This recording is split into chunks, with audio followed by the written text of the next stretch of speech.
At least যে doctor তাকে involve করেছে এই ব্রেন সার্জারির জন্য তিনিও চিনতে পারলেন না সেটা হতে পারে না। বলুন বলুন কে ঢুকেছিল, বলুন, উত্তর দিন। আপনি কেন এটা করলেন, কেন এটা করলেন? আপনার চোখের সামনে ঘন্টার পর ঘন্টা ধরে অপারেশনটা হলো আর আপনি চিনতে পারলেন না? এটা বিশ্বাসযোগ্য? এটা বিশ্বাসযোগ্য? আপনি বলুন, এটা বিশ্বাসযোগ্য? আমি কিছু জানি না। আপনি জানেন, সব জানেন, উত্তর দিন। বলে ফেলুন ম্যাডাম, এইসবের কি প্রয়োজন? আপনি যে প্রফেশনে রয়েছেন সেটা হচ্ছে নোবেল প্রফেশন। প্লিজ ম্যাডাম, মুখ খুলুন। চুপ করে থাকবেন আপনি? বলুন, প্লিজ বলুন। এক মিনিট, আমি আপনাকে হেল্প করব।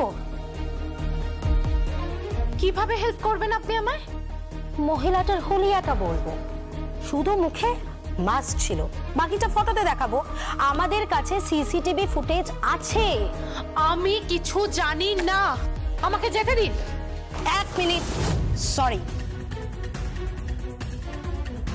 জয় শুধু আমাদের কলিগ নয়, এই ডিপার্টমেন্টের সম্পদ।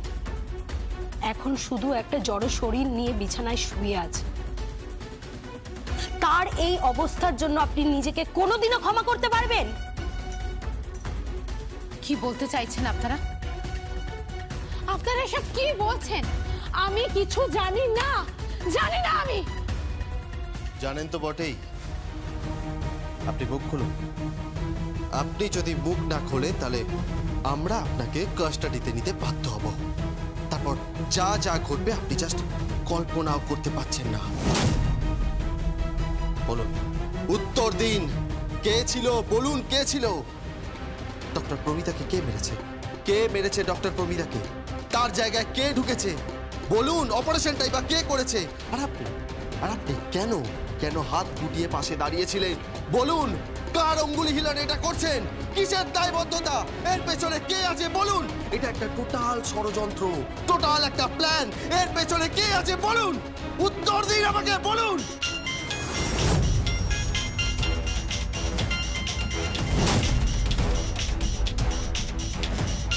ফোনটা ধরুন।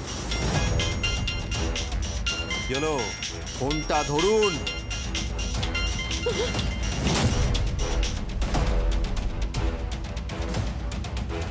হ্যালো। আমার খুব ভয় করছে, খুব ভয় করছে। তুই মুখ খুলিস না, তুই মুখ খুলিস না। কে মেরে দেবে? কে মেরে দেবে? কাকে মেরে দেবে? হ্যালো হ্যালো, আপনি কে বলছেন? Hello hello. কে ফোন করেছিল? কে ফোন করেছিল? বাবা লেখা। আপনার বাবা আপনাকে ফোন করেছিল? আপনার বাবাকে কে মেরে দেবে? বলুন বলুন, প্রবলেমটা কি? কে মেরে দেবে আপনার বাবাকে? কি প্রবলেম বলুন? আপনি বলুন, কি প্রবলেম?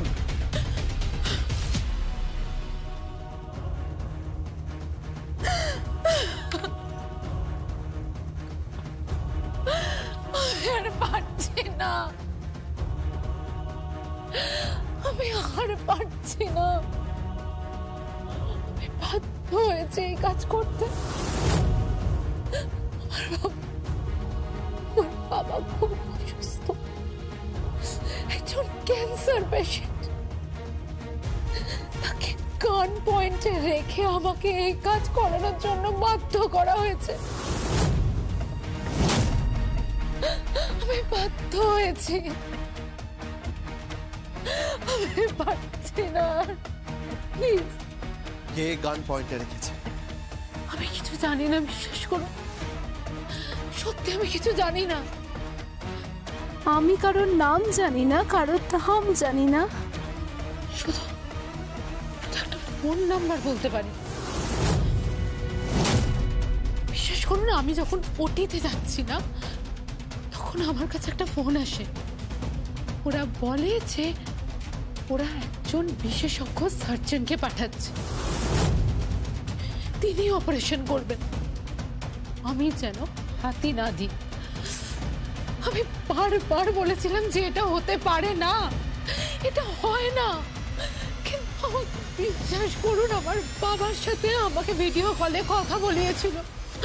আমার বাবার মাথায় আগ্নেয়াস্ত্র ধরেছিল, বলেছিল যদি আমি ওদের কথা না শুনি তাহলে আমার বাবাকে শুট করে দেওয়া হবে। সহ্য করার ছিল না। আমি আমার বাবাকে বড্ড ভালোবাসি, অনেক কষ্টে বাবাকে বাঁচিয়ে রেখেছি, বিশ্বাস করো। তারপর আমি বাধ্য হয়ে এই কাজটা করতে রাজি হতে। অপারেশনের সময় ওরা একজন মহিলাকে পাঠান। ওই মহিলা আমার সামনে অপারেশন করলেন। জগদ্ধাত্রীকে উনি মেরে ফেলতেন, আমি কোনো মতে ম্যানেজ করে বাঁচিয়েছি, কিন্তু শেষ রক্ষা হয়নি। জগদ্ধাত্রী একটা জড় পদার্থে পরিণত হলো। এমন সিচুয়েশন হলো হয়তো আর কোনোদিন। Sorry, very very sorry, extremely sorry.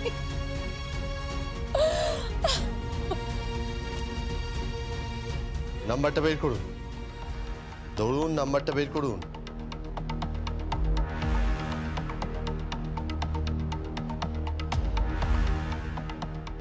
সাধুদা, এই নাম্বারটা দেখুন। এই নাম্বারটা ধরে কত দূর পৌঁছানো যায় দেখুন তো। ট্রাই করছি। প্রতিমা, ইয়েস স্যার। এটা দেখো তো। Okay sir. যিনি রক্ষক তিনি ভক্ষক। আপনি আপনি আপনার বাবাকে বাঁচাতে গিয়ে এই ডিপার্টমেন্টের একজন সম্পদকে শেষ করে দিলেন। ঈশ্বর আপনাকে কোনোদিন ক্ষমা করবে না, কোনোদিন ক্ষমা করবে না আপনাকে।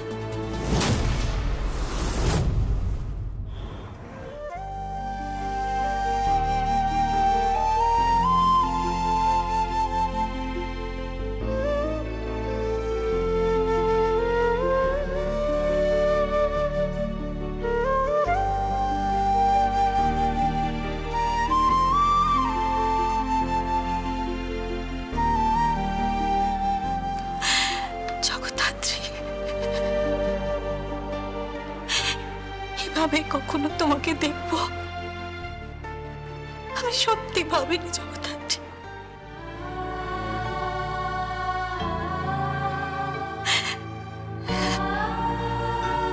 একটা উজ্জ্বল, প্রাণোজ্জ্বল, বেপরোয়া, দুঃসাহসী একটা মেয়ে এভাবে আমার চোখের সামনে পড়ে রয়েছে, ভাবতে পারছি না।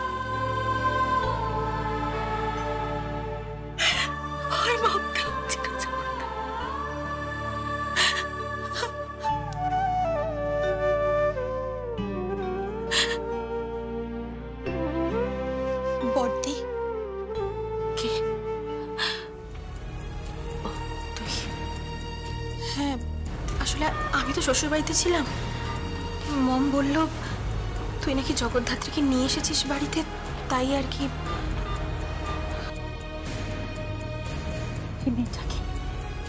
এই মেয়েটাকে আবার ওকে মারার চেষ্টা করছে, জানিস? এই অবস্থাতেও মারার চেষ্টা করছে। আমি সেই ভয়তে ওকে নিয়ে চলে এলাম। হার্টটা চলছে ওর, শুধুমাত্র হার্টটা চলছে, তাতেও সমস্যা। সেটাকেও স্তব্ধ করে দিতে চাইছে, সেটাকেও বন্ধ করে দিতে চাইছে, সেটাকেও ওকে মেরে ফেলার চেষ্টা করছে। এর মধ্যে ওকে মেরে ফেলার চেষ্টা করছে। কে করলো? কারা করলো এগুলো? জানি না, আমি কিচ্ছু জানি না, কিচ্ছু জানি না। জানি সানভি, আমি না ওকে এভাবে মেনে নিতে পারছি না, একদম ওকে এইভাবে মেনে নিতে পারছি না। বেনারসের ঘাটে না এই মেয়েটাকে দেখলাম, বেনারসের ঘাটে এই মেয়েটাকে দেখলাম দূর থেকে। মেয়েটা অসুস্থ, মেয়েটা অসুস্থ, মেয়েটার ব্রেন সার্জারি হওয়ার কথা। মেয়েটার অক্সিজেন স্যাচুরেশনে প্রবলেম, মেয়েটার প্রেসারে প্রবলেম, সব রকম সমস্যা রয়েছে। ডক্টর সব রকম ভাষায় বলেছে, জানিস তো? ওনাকে মৃত্যুর সাথে প্রতিটা মুহূর্তে লড়ছে, প্রতিটা মুহূর্তে। এরকম অবস্থায় এই মেয়েটাকে দেখলাম জানিস, তার স্বামীকে বাঁচানোর কি অদম্য তাগিদ। আসলে এই মাটিতেই তো বেহুলা জন্মেছিলেন বল, এই মাটিতেই তো সাবিত্রী জন্মেছিলেন। সব তো গল্প কথা নয়, সব গল্প কথা হতে পারে না দেখবি। আমি জগদ্ধাত্রীকে নিজের চোখে দেখলাম, নিজের চোখে দেখলাম। কি কি দেখলি বর্দি? স্বয়ম্ভু জগদ্ধাত্রীর চিতাভস্ম বিসর্জন দেওয়ার জন্য গঙ্গায় নেমেছি। আমার সাথে জগদ্ধাত্রীর আগেই কথা হয়ে গেছিল যে ও ঠিক সময় ওখানে ঢুকবে, কারণ কারণ স্বয়ম্ভুকে কেউ একটা টার্গেট করেছে, মেরে ফেলার চেষ্টা করবে। আর সবটাই হচ্ছে এই পরিবারের প্রপার্টির জন্য। প্রপার্টির জন্য কে কিভাবে ওই চেয়ারটাকে দখল করতে পারে, শুধুমাত্র ওই একটা চেয়ারের জন্য এত মারামারি, এত কাটাকাটি। সারা পৃথিবীতে মানুষগুলো শুধুমাত্র অর্থের লোভে না মারামারি কাটাকাটি করে মরছে। আর এই অবস্থায় এই মেয়েটাকে দেখলাম, এই মেয়েটাকে দেখলাম একটা বোটের ওপর রিভলভার নিয়ে দাঁড়িয়ে, ছিপছিপে রিজু শরীর, দুটো হাত দিয়ে রিভলভার তুলে অব্যর্থ লক্ষ্যে পরপর গুন্ডাগুলোকে শুইয়ে দিল। পরপর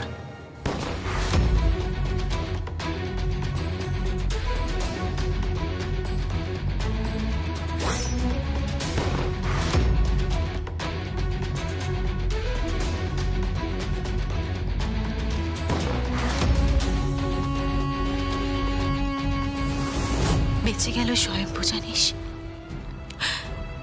ও নিজের সিঁথির সিঁদুর ঠিক বাঁচিয়ে নিল, কিন্তু ওকে কে বাঁচাবে বলতো? ওকে কে বাঁচাবে?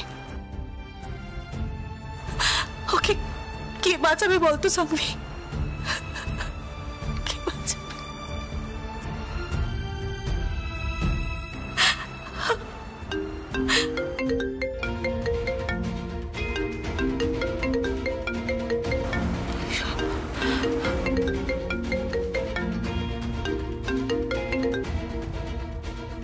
হ্যালো হ্যালো বর্দি। হ্যাঁ শম্ভু বলো। বর্দি, বর্দি একটা ক্লু পাওয়া গেছে। কি ক্লু? একটা ফোন নাম্বার পাওয়া গেছে। কোন ফোন নাম্বার? একটা লোকের, ওই নাম্বার থেকে ভিডিও কল করা হয়েছিল ডক্টর গুয়োকে। ডক্টর গুয়োর বাবাকে গান পয়েন্টে রেখেছিল বেশ কিছু লোকজন। কি বলছোটা কি, তাই নাকি? হ্যাঁ বর্দি, ডক্টর গুয়োকে বাধ্য করা হয় ওটিতে একটা অন্য সার্জনকে ঢোকানোর জন্য। ওটিতে ডক্টর গুয়ো জাস্ট ঠুটো হয়ে দাঁড়িয়েছিলেন বর্দি। জগদ্ধাত্রীকে ওটির মধ্যে মেরে ফেলার প্ল্যান হয়েছিল। সেখানে ডক্টর গুয়ো কোনো মতে জগদ্ধাত্রীকে বাঁচিয়ে রাখে, কিন্তু উনি শেষ রক্ষা করতে পারেননি। তাই তাই আর জগদ্ধাত্রীর এই অবস্থা। কিন্তু স্বয়ম্ভু এত বড় একটা ঘটনা ঘটালো কি বলতো? কিভাবে ঘটলো? এই লোকগুলো কারা? সেটা তদন্ত চলছে বর্দি। কৌশিকী, হ্যাঁ বেবিটা কাঁদছে।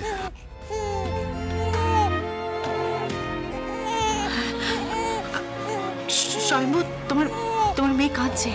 বর্দি, ওকে ওর মায়ের পাশে শুইয়ে দাও। আচ্ছা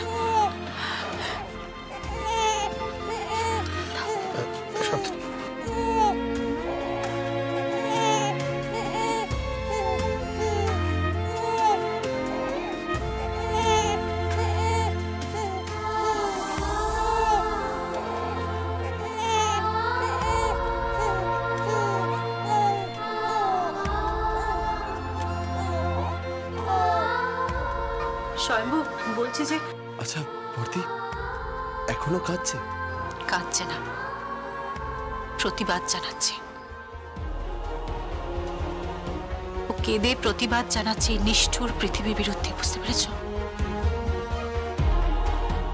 একদিনও বড় হয়ে না ওর মার সাথে ঘটে যাওয়া অন্যায় ঠিক রিভেঞ্জ নেবে, দেখে নিও।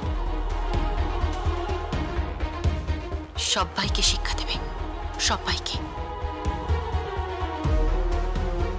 যাই হোক, তুমি তুমি তাড়াতাড়ি বাড়ি ফিরে এসো স্বয়ম্ভু। ওর তোমাকে প্রয়োজন, তাড়াতাড়ি এসো।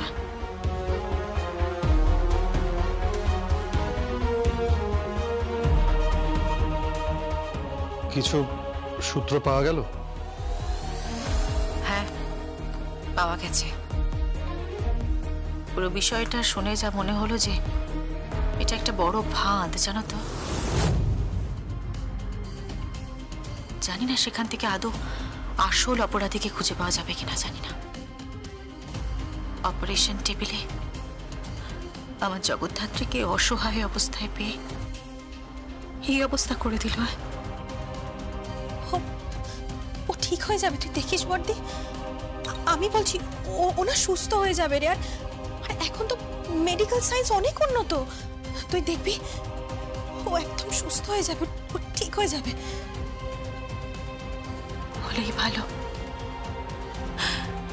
তাই যেন হয় রে সাঙ্গি, তাই যেন হয়। তাহলে আমার দুর্গা না সারা জীবন বড় কষ্ট পাবে। ও সারাটা জীবন কার সাথে কথা বলবে বলতো, কার সাথে কথা বলবে? মাই তো সন্তানকে কথা বলা শেখায়, মা তো নিজে সন্তানকে হাঁটা শেখায়। মা তার সন্তানকে প্রথম হা করতে শেখায়, তাকে খাওয়াতে শেখায়, চলতে শেখায়, বলতে শেখায়। সবটা তো মা করে, সবটা মা করে। সেই মাকে ছেড়ে এই সদ্যজাত শিশুটার যে কি অবস্থা হবে সেটা শুধুমাত্র স্বয়ম্ভু জানে, জানিস। হয় তোর বাবা মা সবটাই স্বয়ম্ভু হবে, সবটা।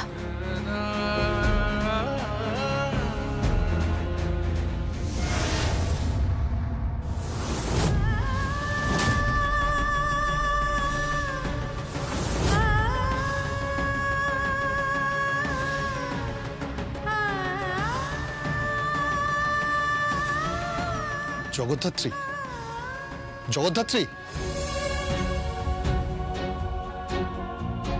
জগদ্ধাত্রী, জগদ্ধাত্রী, জগদ্ধাত্রী, তুমি শুনতে পাচ্ছ? জগদ্ধাত্রী, ও সারা দেবে না রে সানভি, ও সারা দেবে না।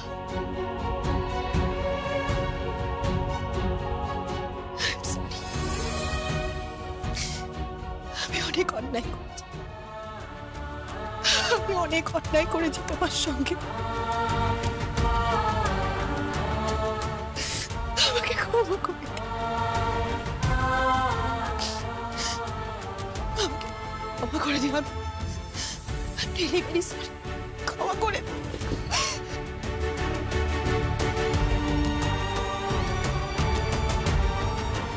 কৌশিকী, এবার কি হবে?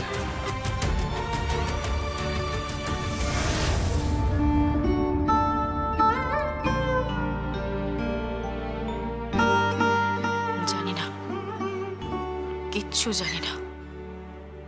তবে সবকিছুর মালকিন হবে এই দুর্গা মুখার্জি, এই দুর্গা মুখার্জি। যে অজানা আগন্তুক আমার জগদ্ধাত্রীর এই অবস্থা করেছে না, সেই আগন্তুকের মুখে এটাই হবে সপাটে একটা থাপ্পড়।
কোথায় গেল? Doctor, doctor,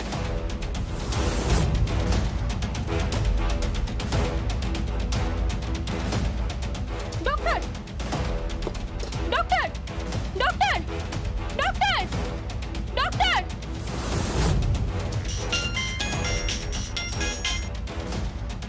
hello,